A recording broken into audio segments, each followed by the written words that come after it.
पकड़ो पकड़ो पकड़ो। तभी घास के ढेर के पीछे से मंगल और कालू कूद पड़े।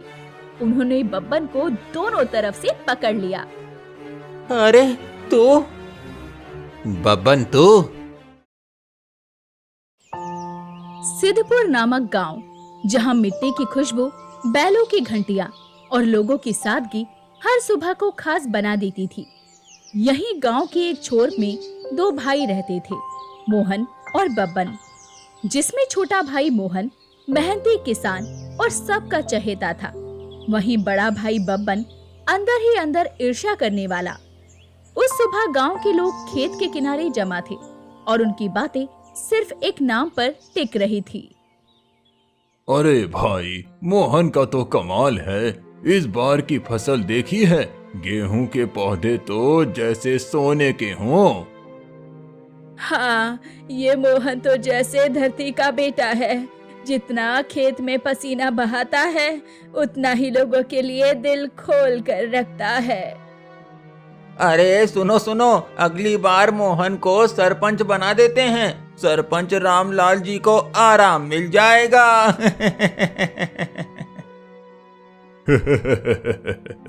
अरे मंगल, बात तो तू सही कह रहा है, लेकिन मैं अभी अपनी कुर्सी छोड़ने वाला नहीं हूँ। पर हाँ, मोहन का दिल बड़ा है, ये सच है। भीड़ में थोड़ी दूर एक पेड़ के नीचे बब्बन खड़ा था। उसकी आंखें सबकी बातें सुन रही थी, लेकिन होठों पर एक अजीब सी कसक थी। हाँ, सबको मोहन ही नजर आता है। मोहन ये, मोहन वो, जैसे मैं इस गांव में हूँ ही नहीं। पीछे से मोहन आता है। वो बब्बन से कहता है, अरे भाई, तुम यहाँ अकेले क्यों खड़े हो? आ जाओ, सब लोग तो खेत जा रहे हैं, तुम भी चलो। नहीं, मेरा मन नहीं है। तुम जाओ, तुम्हारा नाम ही सबकी जुबान पर है, तो तुम ही चमको। अरे ऐसा क्यों बोलते हो? हम दोनों भाई हैं। तुम्हारी तारीफ हो तो मुझे भी खुशी होगी, मेरी हो तो तुम्हें भी होनी चाहिए। खुशी? हाँ, बहुत खुशी हो रही है। भीड़ खेत की ओर बढ़ी, लेकिन बब्बन वहीं खड़ा रहा। अब उसकी आंखों में एक योजना बनने लगी थी। अरे मोहन, तेरी मेहनत देखकर तो लगता है कि इस बार पूरा गांव तुझसे बीज लेना चाहेगा। क्यों नहीं, जितना हो सकेगा सबको दूंगा। मेरे खेत में उगने वाला अनाज गांव के हर घर में पहुंचना ही चाहिए। यही तेरी सबसे बड़ी अच्छाई है बेटा। पीछे से बब्बन सब सुन रहा था। उसकी मुट्ठियां भिज गई। इतना भी क्या अच्छा बनना, देखते हैं तेरे ये अच्छे दिन कब तक रहते हैं। मोहन बेटा, कल सुबह मैं और कुछ लोग तेरे खेत में आकर अनाज बटोरने में मदद करेंगे। बहुत अच्छा काका, जितने हाथ बढ़ेंगे उतनी जल्दी काम पूरा होगा। भीड़ धीरे धीरे छटने लगी। मोहन खेत के किनारे बैठकर फसलों को निहार रहा था। वो अपने आप से कहता है, मेहनत रंग लाई है, बस भगवान से यही दुआ है कि सबका पेट भरे। इसी वक्त बब्बन धीरे धीरे पास आया। भाई, कल मैं भी आऊंगा तेरे साथ फसल काटने। अरे बहुत अच्छा, साथ काम करेंगे तो मजा आएगा।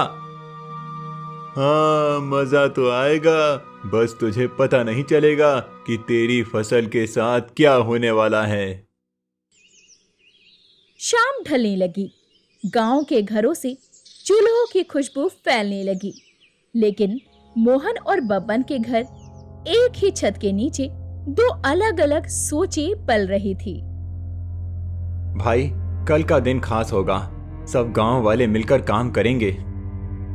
हाँ, खास तो होगा, लेकिन मेरे तरीके से। मोहन को अंदाजा भी नहीं था कि उसके अपने घर के अंदर ही उसकी मेहनत के दुश्मन का जन्म हो चुका है।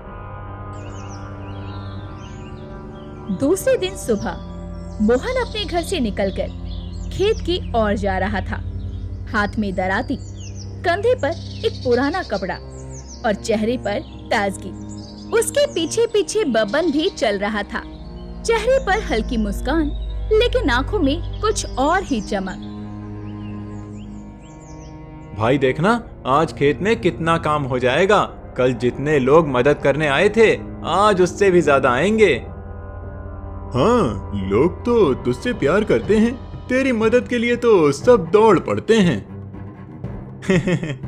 अरे गांव के लोग ही तो अपना परिवार होते हैं। मदद का बदला मदद से ही मिलता है। और कभी कभी बदले में धोखा भी। मोहन ने बब्बन की आखिरी बात ठीक से सुनी नहीं, बस खेत की ओर देखने लगा। लेकिन जैसे ही दोनों खेत के पास पहुंचे, मोहन की आंखें चौड़ी रह गई। अरे ये क्या हो गया? ओह, हे भगवान, ये किसने किया?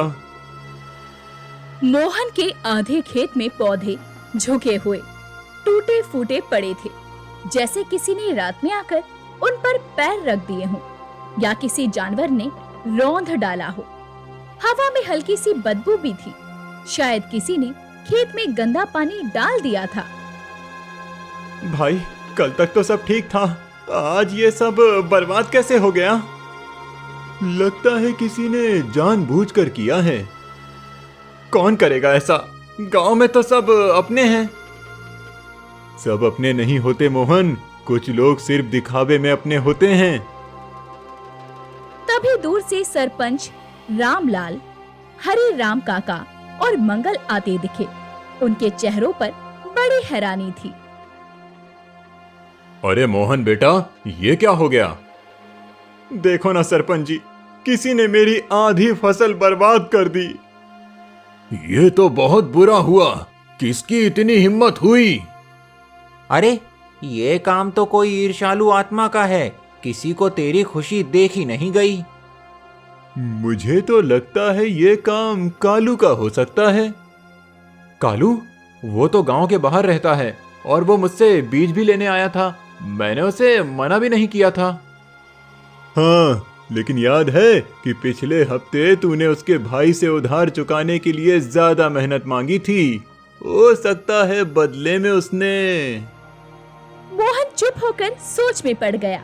कालू का नाम सुनते ही गांव के लोग भी भड़कने लगे। कालू का स्वभाव तो थोड़ा गर्म है।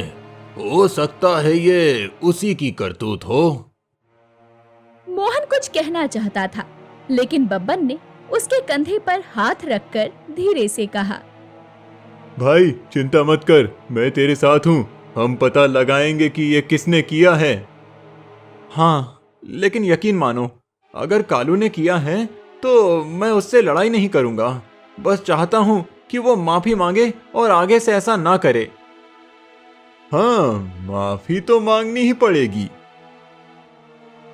गांव के लोग वहीं खड़े होकर चर्चा करने लगे और मंगल इधर उधर घूमकर खेत का मुआयना करने लगा। अरे ये देखो, यहाँ पैर के निशान हैं।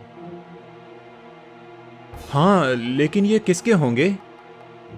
कालू के। उसके पैर हमेशा नंगे रहते हैं और ये निशान उसी के जैसे हैं। मोहन चुप रहा, लेकिन सरपंच ने सहमति में सर हिलाया और कहा, ठीक है, शाम को पंचायत बुलाते हैं और कालू से पूछेंगे। गांव वाले धीरे धीरे चले गए। अब खेत में सिर्फ मोहन और बब्बन थे। मोहन टूटे पौधों को देखता रहा, जबकि बब्बन किनारे खड़ा रहकर अपने चेहरे पर गंभीरता का नकाब चढ़ाए था। भाई पता नहीं क्यों मेरा मन कह रहा है कि ये किसी बाहरी का काम नहीं है। तो क्या तू सोच रहा है कि ये गांव का ही कोई है? हाँ, लेकिन जब तक सच सामने ना आ जाए, मैं किसी पर उंगली नहीं उठाऊंगा। ठीक है, पर जब सच सामने आएगा तब देखना, मैं तेरे साथ खड़ा रहूंगा। मोहन को क्या पता, सच उसके बिल्कुल पास खड़ा है, उसके अपने ही सगे भाई के रूप में। चलो भाई, जो बचा है उसे संभालते हैं। हाँ, अभी तो पहली चोट है मोहन, असली खेल तो अभी बाकी है। शाम होते होते गांव का चौपाल चहल पहल से भर गया था। मिट्टी के आंगन के बीच में एक बड़ी चारपाई पर सरपंच रामलाल बैठे थे। उनके आसपास गांव के बड़े बुजुर्ग और बाकी लोग घेरे में खड़े थे। मोहन थोड़ा अलग चुपचाप खड़ा था। उसके बगल में बब्बन। भाइयों बहनों, आज हम यहाँ इसीलिए इकट्ठा हुए हैं क्योंकि हमारे गांव में एक बुरा काम हुआ है। मोहन के खेत की आधी फसल बर्बाद कर दी गई है। ये सिर्फ मोहन का नुकसान नहीं बल्कि पूरे गांव की बदनामी है। हाँ, सरपंच जी सच कह रहे हो। ऐसा काम तो कोई दुश्मन ही करेगा। हमारे गांव में दुश्मन कहां से आ गया? ये तो यहीं का कोई होगा। अरे गांव के लोग तो भले हैं, लेकिन जलन नाम की बीमारी सबसे बुरी होती है। मोहन ने धीरे से सरपंच की ओर देखा और कहा, सरपंच जी, मैं बस चाहता हूँ कि सच सामने आए। जिसने भी किया है माफी मांगे और वादा करे कि आगे से ऐसा कभी नहीं करेगा। और अगर माफी ना मांगे तो ऐसे लोगों को सजा मिलनी चाहिए। सही कहा बब्बन ने, लेकिन पहले पता तो चले कि किसने किया है। तभी थोड़ी दूर से कालू हाथों में लाठी लिए आगे आया। उसके चेहरे पर गुस्सा साफ दिख रहा था। अरे मुझे क्यों बुलाया गया यहाँ? किसने कहा कि मैंने मोहन की बर्बादी की है? तेरे पैरों के निशान खेत में मिले हैं। झूठ! मेरे पैर के निशान? सबूत कहाँ है कि मेरे पैर के निशानी हैं? अरे भाई, निशान तो मैंने ही देखे थे। नंगे पांव के थे और तेरे जैसे बड़े पैरों के। मंगल, तू मजाक मत कर। ये कोई खेल नहीं है। मैं कल रात अपने घर ही था। मेरी माँ गवाह है। भीड़ में फुसफुसाहट शुरू हो गई। कुछ लोग कालू को शक से देख रहे थे तो कुछ कह रहे थे कि वो निर्दोष है। तभी हरिराम काका ने कहा, देखो, शक होना और दोषी होना अलग बातें हैं। लेकिन सबूत की बात करो काका। पैरों के निशान ही काफी हैं समझने के लिए। भाई, मुझे लगता है हमें जल्दबाजी नहीं करनी चाहिए। मोहन, तेरे साथ गलत हुआ है और तू ही कह रहा है कि जल्दबाजी मत करो। हाँ, क्योंकि मैं नहीं चाहता कि बिना सबूत किसी बेगुनाह पर उंगली उठे। यही तेरी सबसे बड़ी कमजोरी है मोहन। चुप रहो सब। कालू, क्या तू कसम खा सकता है कि तूने ये काम नहीं किया? हाँ, मैं भगवान की कसम खाता हूँ कि मैंने नहीं किया। अगर कसम खा रहा है तो शायद सच कह रहा है। भीड़ में बंटवारा हो गया। कुछ लोग कालू के पक्ष में, कुछ उसके विरोध में। बब्बन, तू इतना यकीन से क्यों कह रहा है कि ये काम कालू का ही है? क्योंकि मैंने पैरों के निशान देखे हैं और गांव में वैसे पैर सिर्फ कालू के हैं। मोहन ने गहरी सांस ली। वो जानता था कि मामला उलझ रहा है, इसीलिए उसने सरपंच से कहा, सरपंच जी, मेरी राय है कि हम आज किसी नतीजे पर ना पहुंचें। पहले ठीक से जांच करें, देखें कोई और निशान, कोई और सबूत मिलता है या नहीं। ठीक है मोहन, 3 दिन का समय देते हैं। अगर तब तक असली गुनहगार सामने नहीं आया तो हम पंचायत में एक नई बैठक बुलाएंगे और अच्छे से जांच करेंगे। भीड़ में हलचल हुई, लेकिन सबने सरपंच के फैसले को मान लिया। भाई, उम्मीद है तू सही कह रहा है, वरना ये लोग तुझे ही कमजोर समझेंगे।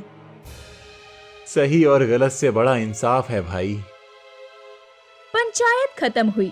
लोग एक एक करके चौपाल से निकलने लगे। कालू जाते जाते मोहन के पास रुका। मोहन, मैं सच कह रहा हूँ, मैंने नहीं किया। और अगर कभी किसी ने तेरे साथ ऐसा किया तो मैं खुद तेरे खेत की रखवाली करूंगा। मुझे तुझ पर भरोसा है कालू। भरोसा रख मोहन, लेकिन भरोसा तेरा ही गला घोंटेगा। घर लौटते वक्त मोहन बब्बन से कहता है, भाई आज रात से हम दोनों बारी बारी से खेत की देखभाल करेंगे ताकि आगे से कुछ ना हो। हाँ, बहुत अच्छा विचार है। लेकिन मोहन को ये पता नहीं था कि असली खतरा तो उसके साथ ही खड़ा है। अब रात को मोहन अपने घर से निकलकर खेत की ओर जा रहा था, हाथ में लालटेन और लाठी। उसके पीछे पीछे बब्बन भी चल रहा था। भाई आज पहली रात है रखवाली की, देखते हैं क्या सच में कोई दुश्मन हमारे खेत पर नजर गड़ाए बैठा है। हाँ, और अगर है तो आज पकड़ा जाएगा। मैं तो चाहता हूँ कि ये सब सिर्फ शक निकले, किसी का नुकसान नहीं करना चाहता। और मैं चाहता हूँ कि तू सोचता ही रह जाए। दोनों भाई खेत के किनारे पहुंचे। मोहन ने लालटेन एक लकड़ी के खूंटे पर टांग दी। रात को ठंडी हवा में गेहूं की बालियां हल्की हल्की हिल रही थी। ये रोशनी काफ़ी है पूरे खेत के लिए। हम बारी बारी से जागेंगे, ठीक है बब्बन? ठीक है भाई, तू पहले आराम कर ले, मैं शुरुआत में जागता हूँ। नहीं नहीं, मैं पहले जागूंगा, तू थका होगा। अरे मैं ठीक हूँ, तू एक काम कर, हम पानी भूल गए हैं, तू जा घर से गर्म पानी ले आ, वैसे भी ठंड है, पीकर अच्छा लगेगा।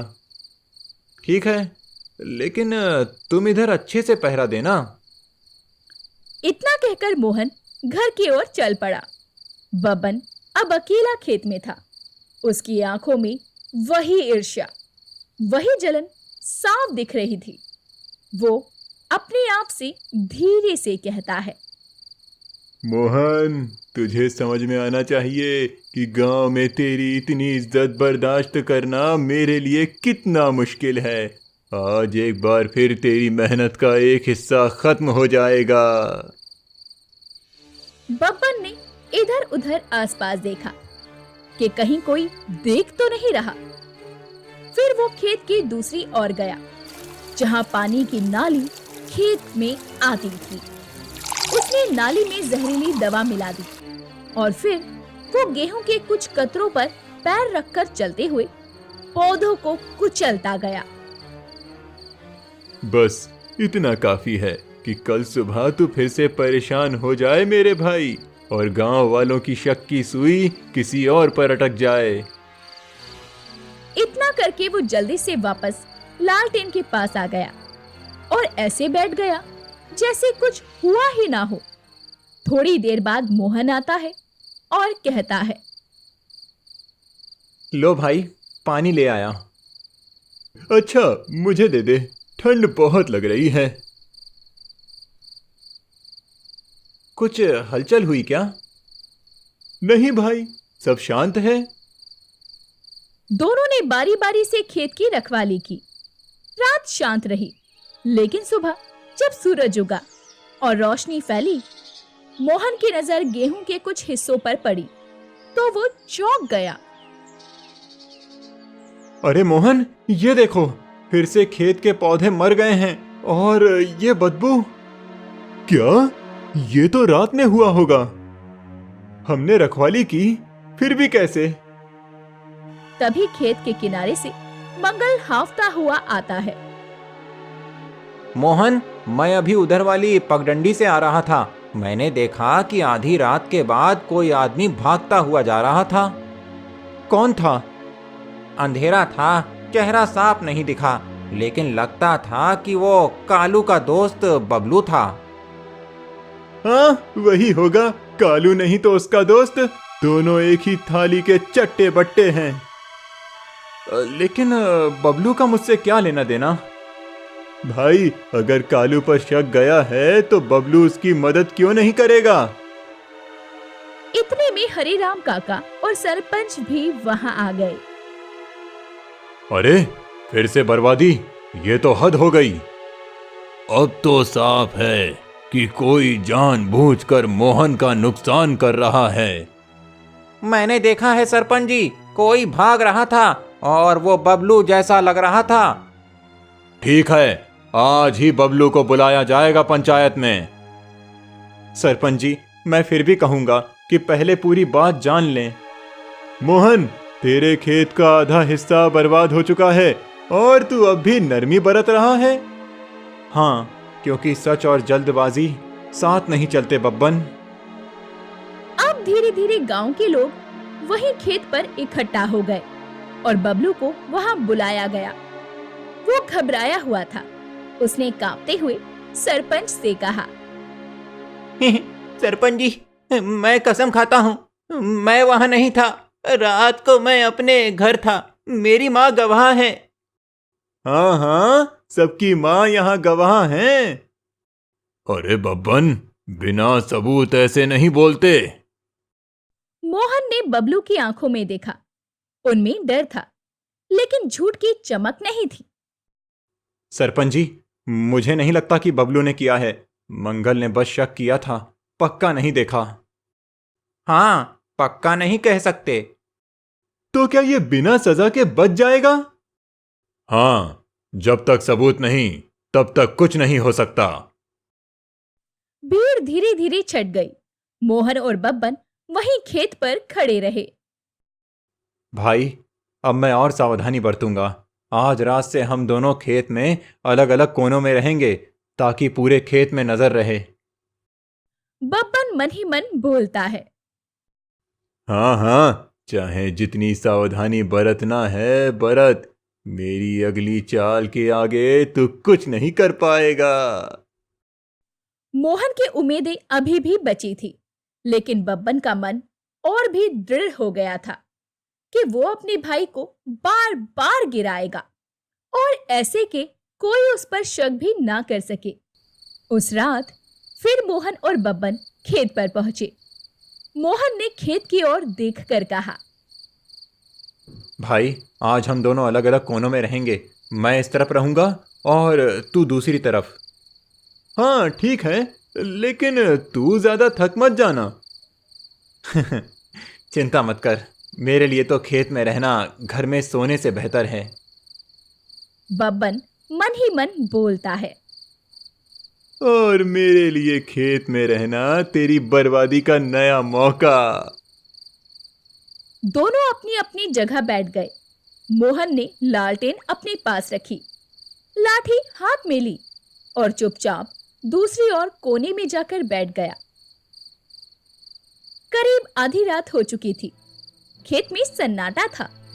तभी बब्बन धीरे धीरे उठकर खेत के किनारे किनारे चलते हुए बीच वाले हिस्से में पहुंचा, जहां मोहन की नजर सीधी ना पड़ सकती थी। उसने अपनी जेब से एक छोटी बोतल निकाली, जिसमें चूने और नमक का मिश्रण था। उसने इसे गेहूं की कतारों में डालना शुरू कर दिया, जिससे पौधे धीरे धीरे सूख जाएं। बस थोड़ा सा छिड़कना है, कल सुबह तू फिर परेशान होगा मोहन, और शक किसी और पर जाएगा। इतना करके वो धीरे धीरे वापस अपनी जगह पर आ गया। उसने ऐसे बैठने का नाटक किया जैसे वो कभी हिला ही नहीं हो। तभी थोड़ी दूर से मोहन पुकारते हुए कहता है, भाई, सब ठीक है ना? हाँ, सब बिल्कुल शांत है। रात के बाकी घंटे बिना किसी घटना के बीते, लेकिन सुबह जब सूरज उगा और मोहन खेत में टहलने निकला तो उसके होश उड़ गए। अरे, फिर से यहाँ के पौधे पीले पड़ गए हैं और ये पत्तों पर सफेद सफेद दाग कैसा? ओहो, ये तो किसी ने जानबूझकर डाला है।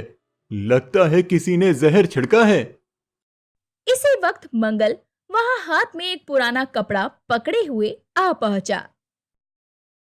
मोहन देख, मुझे खेत के किनारे ये कपड़ा मिला है। ये तो, अरे, ये तो बबलू का नहीं है, ये तो कनू का है। हाँ, वही कनू, जो पिछले हफ्ते तुझसे बीज लेने आया था और तूने कहा था कि पहले पुराने कर्ज का हिसाब कर दो।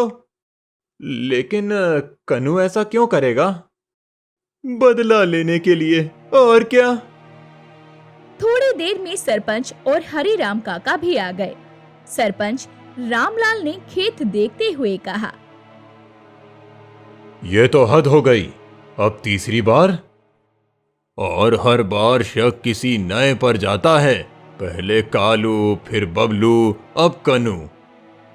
सबूत तो कन्नू के खिलाफ है सरपंच जी। गांव के लोग भी वहां जमा हो गए। कन्नू को बुलाया गया। वो गुस्से में और हैरान था। ये झूठ है, ये कपड़ा मेरा है, लेकिन मैंने कल सुबह खो दिया था। हो सकता है किसी ने जानबूझकर खेत में डाल दिया हो। हाँ हाँ, सबको बस गलतफहमी होती है ना? भाई शांत रहो, बिना पक्के सबूत के हम किसी पर उंगली नहीं उठा सकते। तभी कन्नू मोहन की तरफ देखकर कहता है, मोहन, मैं कसम खाता हूँ, मैंने तेरे खेत को हाथ भी नहीं लगाया। भीड़ में फिर से फुसफुसाहट होने लगी। कोई कहता कन्नू दोषी है, कोई कहता नहीं। तभी सरपंच रामलाल ने थोड़ा सोचकर कहा, हर बार पंचायत बुलाते हैं, लेकिन असली गुनहगार पकड़ा नहीं जाता। अब हमें सख्त कदम उठाना होगा। हाँ, कल रात से मैं अकेले खेत में रहूंगा। अगर कोई आएगा तो मैं खुद पकड़ूंगा। अकेला? हाँ, अब और किसी पर शक करने से अच्छा है कि मैं खुद देखूं। बब्बर ने हल्की सी मुस्कान दबा ली, लेकिन अंदर ही अंदर उसे ये नया मोड़ खतरनाक लगा। उसने धीरे से कहा, ठीक है भाई, जैसा तू चाहे। अब ये खेल खत्म होना ही चाहिए। भीड़ छट गई और मोहन अपने खेत की तरफ देखता रहा। उसकी आंखों में गुस्सा नहीं, बल्कि एक सवाल था। आखिर कौन है जो बार बार उसकी मेहनत को बर्बाद कर रहा है? उस रात को मोहन अकेला खेत पहुंचा। मोहन की आंखों में अब पहले वाली मासूमियत नहीं थी। वहां अब सावधानी और योजना की चमक थी। उसने अपने आप से कहा, अब बहुत हो गया। 3 बार मेरी मेहनत बर्बाद हो चुकी है। अगर आज भी हाथ पर हाथ रखकर बैठा तो शायद पूरी फसल ही चली जाएगी। आज गुनाहगार पकड़ा जाएगा। मोहन ने अपने खेत के चारों कोनों में एक लंबे बांस की लकड़ी गाड़ दी और उन पर पतली रस्सी बांध दी। रस्सी के बीच बीच में खाली पीतल के डब्बे टांग दिए। हल्की सी हरकत भी डब्बों को टकरा देती। उनकी खनक दूर तक सुनाई देती। ये डिब्बे मुझे रात में हरकत का पता देंगे। खेत के एक कोने में उसने अपनी लालटेन रखी, लेकिन खुद वो उससे थोड़ा दूर अंधेरे में बैठ गया।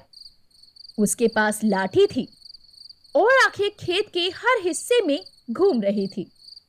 उधर बब्बन को मोहन की योजना का कोई अंदाजा नहीं था। घर पर बैठा वो अपने समय का इंतजार कर रहा था। मोहन चाहे अकेले रखवाली करे, मैं फिर भी अपना काम कर दूंगा। बस सही वक्त चाहिए।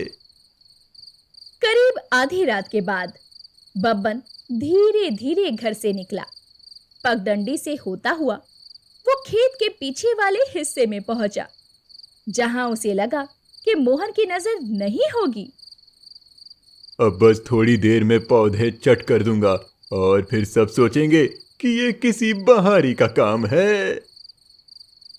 जैसे ही वो पौधों के पास पहुंचा, उसके पैर ने खेत के कोने में बंधी हुई रस्सी को छुआ।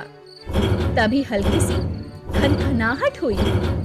पीतल के डब्बे एक दूसरे से टकराए और रात की खामोशी को चीरती हुई आवाज चारों तरफ फैल गई। कौन है वहां? बब्बन चौंक पड़ा। उसने जल्दी जल्दी झुककर रस्सी से पैर छुड़ाने की कोशिश की, लेकिन डिब्बे फिर से खनक उठे। नहीं, अगर उसने मुझे देख लिया तो सब खत्म। तभी मोहन ने तेज आवाज में कहा, पकड़ो पकड़ो पकड़ो, पकड़ लो। तभी घास के ढेर के पीछे से मंगल और कालू कूद पड़े। उन्होंने बब्बन को दोनों तरफ से पकड़ लिया। अरे तू बब्बन तू? मोहन ने पहले से ही मंगल और कालू को वहां बैठा के रखा था। मोहन लालटेन लेकर दौड़ता हुआ आया। रोशनी में जैसे ही बब्बन का चेहरा साफ दिखा, उसके होश उड़ गए। भाई, इतने दिन से तू ये सब कर रहा था? मैं तो बस देखने आया था कि... देखने? आधी रात को खेत के बीच में क्या देखने? और हाथ में ये बोतल कैसी? बब्बन के हाथ में सचमुच एक बोतल थी, जिसमें वही चूना और नमक का मिश्रण था जो पिछली बार खेत में डाला गया था। तो तीनों बार तूने ही किया था। हाँ, मैंने किया था, और क्यों नहीं करता। हर जगह तेरी तारीफ, तेरी इज्जत, और मैं तो जैसे इस गांव में था ही नहीं। इज्जत मेहनत से मिलती है भाई, जलन से नहीं। इतने में शोर सुनकर सरपंच, हरिराम काका और गांव के कई लोग वहां पहुंचे। सबने बब्बन को उसी हालत में देखा, पकड़ा हुआ। तभी सरपंच रामलाल ने गुस्से से कहा, बब्बन, तू अपने ही भाई के साथ ये कर रहा था? मैं बस चाहता था कि लोग मुझे भी सम्मान और इज्जत दें। उसके लिए नाम बनाना पड़ता है, बदनाम होकर ये सब नहीं मिलता। गांव के लोग एक दूसरे से फुसफुसाने लगे। किसी को यकीन नहीं हो रहा था कि मोहन का अपना भाई उसकी मेहनत बर्बाद कर रहा था। भाई, अगर तू मुझसे कहता तो मैं तुझे भी अपने साथ खड़ा करता। हम दोनों मिलकर गांव की सेवा करते, लेकिन तूने पीठ के पीछे वार किया। मुझे माफ कर दे मोहन, मुझसे गलती हो गई। मोहन ने एक पल के लिए बब्बन की आंखों में देखा। वहां अब ईर्ष्या नहीं, बल्कि शर्म और पछतावा था। मोहन ने गहरी सांस लेते हुए कहा, तेरी सजा गांव तय करेगा, लेकिन भाई होने के नाते मैं तुझे एक मौका दूंगा। अगर सच में बदलना चाहता है तो मेरे साथ मिलकर खेत और गांव के काम करेगा। हाँ, मैं बदलना चाहता हूं। गांव के लोग भी धीरे धीरे शांत हो गए। सरपंच रामलाल ने मोहन से कहा, बब्बन, तू अब मोहन के साथ खेत में काम करेगा, और जब तक पूरा नुकसान पूरा ना हो जाए तब तक उसकी मदद करेगा। सवेरे जब सूरज निकला तो मोहन और बब्बन साथ में खेत में खड़े थे। मोहन ने पौधों पर पानी डाला और बब्बन ने अपने हाथों से मिट्टी को संभाला। देख भाई, खेत भी तभी अच्छा लगता है जब हम दोनों मिलकर काम करें। हाँ भाई, और इज्जत भी। गांव के लोग दूर से ये दृश्य देख रहे थे। अब वहां कोई शक नहीं, कोई फुसफुसाहट नहीं थी। बस सुबह की ताजा हवा, मिट्टी की खुशबू और दो भाइयों की नई शुरुआत। तो दोस्तों, ऐसी ही अनोखी और रस भरी कहानियां देखने के लिए हमारे चैनल को सब्सक्राइब करें।